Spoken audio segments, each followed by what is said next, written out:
Hello, this is Mark from Guitarist Guitars, and I'm here with Max O'Rourke. Hello. Guitarist. And we're going to talk today about the Gibson 125.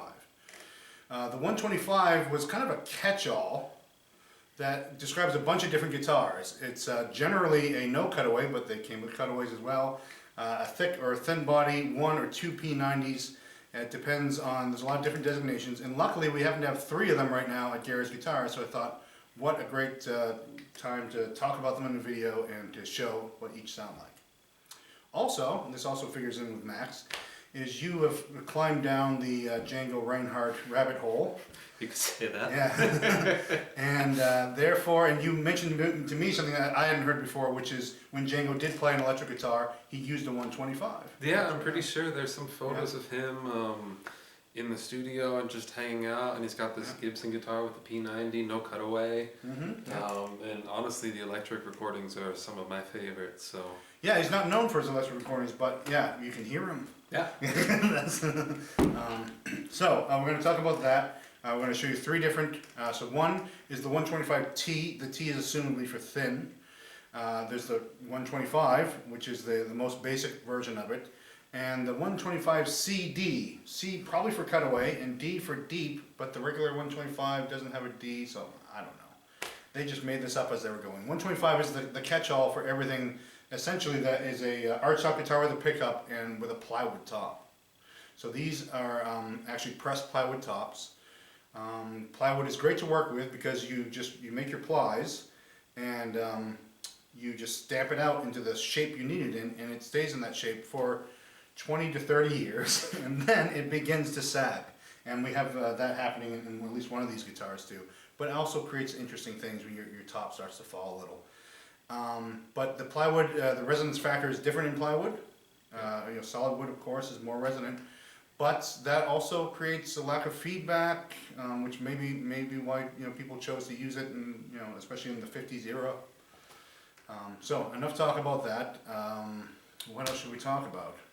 We talked about the Django connection. Yep. Let's just play some guitar. Sweet. All right. Okay, and so for this demonstration, once again, Max. Hello. We're going through a Fender. It's actually a Bandmaster reverb put into a combo cabinet, 2 12-inch speakers, and it's been blackface modded. So, a very kind of typical Fender sound. Yeah, it's great. All right. So let's just let it rip, I guess. Let's hear some stuff.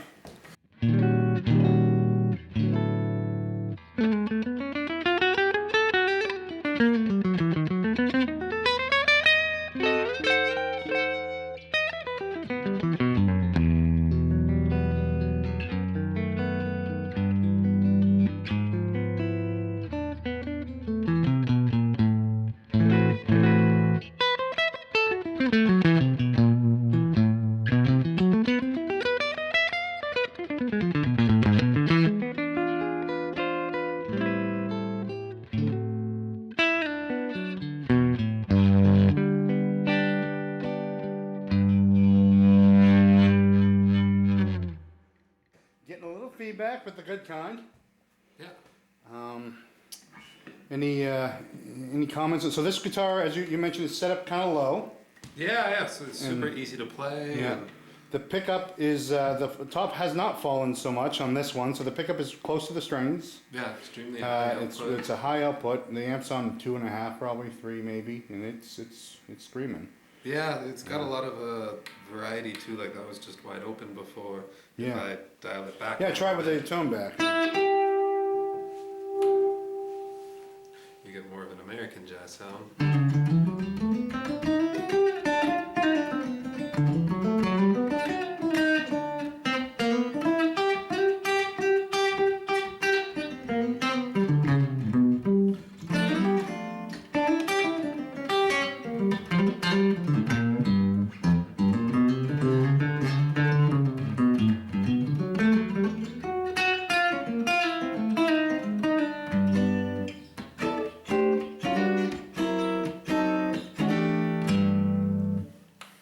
Alright, let's switch her up. So this is the T for thin. Alright.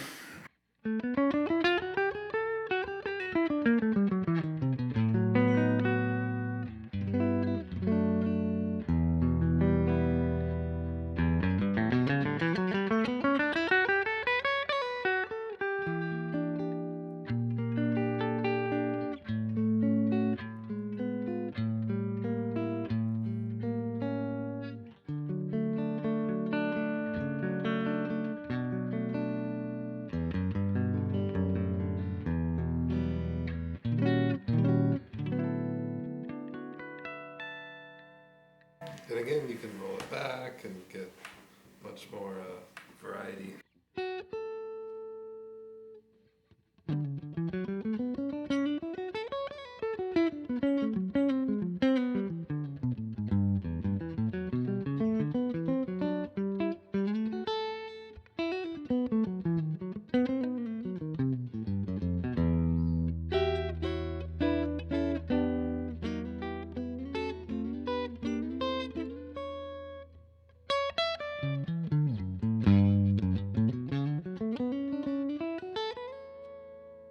So also we didn't mess with the amp settings at all. That's the different sound of the two different. So the thinner body gives a different sound as well, and just having a different pickup. I mean, different addition of the same pickup. That both wooden bridges, yeah, wooden bridges on both. So I was going to ask you about the neck. I think there are two different neck styles at work here. This is the later. This one would be the 60. I think it's a 68, but has a black pickup, but it's like one of the last black pickup. 125s. What do you think? Is there a neck profile difference? This one might be the thinner, a little more. It didn't jump out to me. I think it's thinner this way. Yeah, exactly. Yeah. They're both kind of like right in the middle. I wouldn't call them thick or thin necks. They're kind of in that nice middle ground comfort zone. Right. I think the next one might have a yet thinner neck, but we'll find out when we get to it. But, yeah, but it's a slightly lower output, but it's warm and it's a lower output compared to a super hot guitar. It's still loud. It's but it's not on the verge of feeding back either.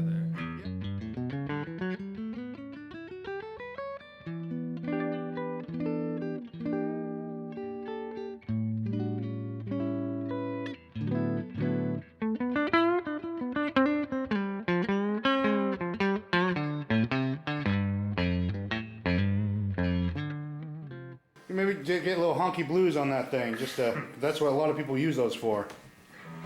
Honky as in tone, not white.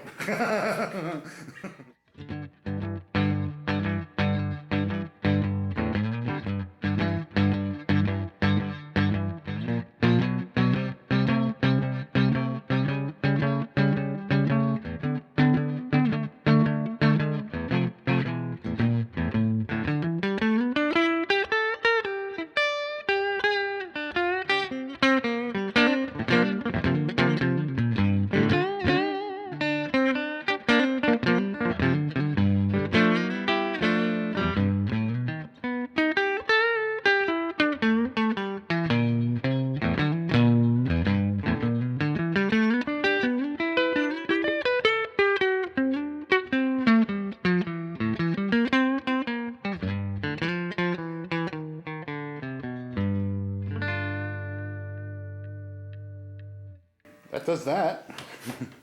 All right, let's switch over to our third example. We're here with arguably the most modern one. Two pickups, it's a thick one again, but now you get all the classic two pickup guitar sounds. Similar to the other ones before, just the neck pickup.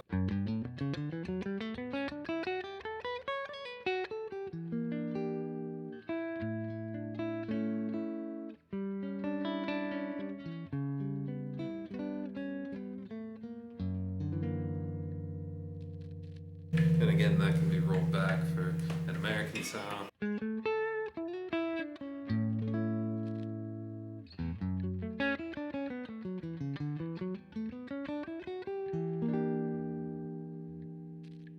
But I have a bridge pickup.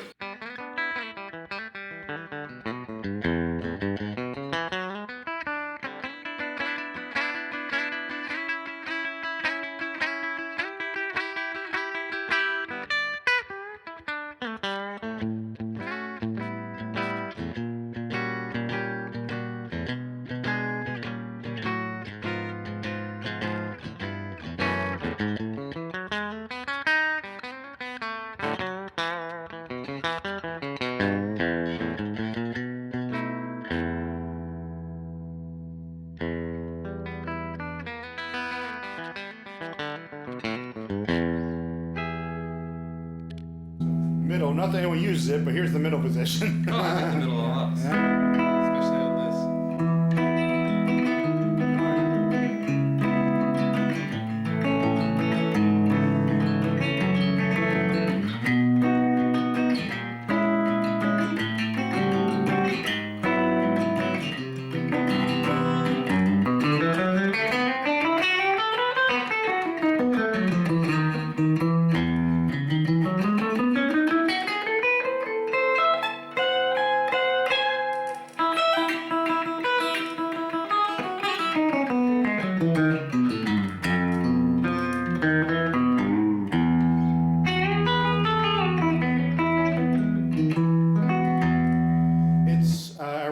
that you initially went the bluesy path on this guitar? Because I know the previous two owners were both blues players.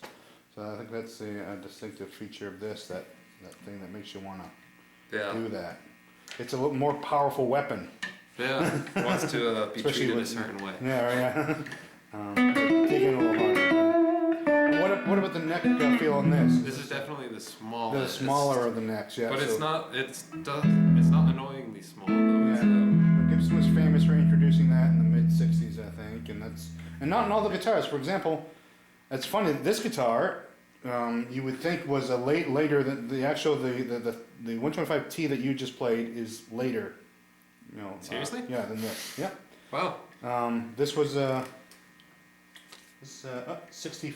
Well, it doesn't sound like. I think this is 65, 66, and the 125 is 68. I think it's they were making all these guitars simultaneously, Cool. which is they were just all these variations on the 125. Yeah, I mean they're all great. Too. They're all some kind of great, yeah. Yeah, they're so different but so similar. Yeah. I really do like the middle.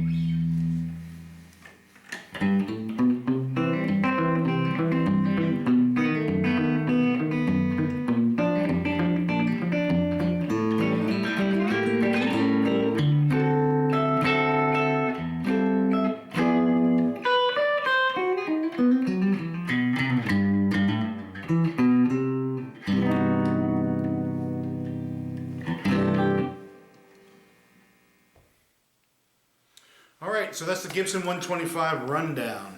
Thanks again to Max O'Rourke. You got records out? Yeah, I do. We got plug. What's the name of your latest record? Mine is called Disquiet.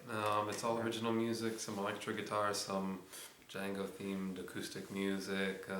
I play in a band with Portsmouth, a Kittery legend, Jason Manick. Right. I'm in his trio, and that's a lot of fun. We play songs by both of us, and our bass player Greg Loafman, who's great. Thanks for having me. Yeah, thanks for coming by and helping me demonstrate those guitars. First of all, because I play left-handed and couldn't play them, but second of all, I can't play like that. So, thanks a lot for coming. Thanks for having me again.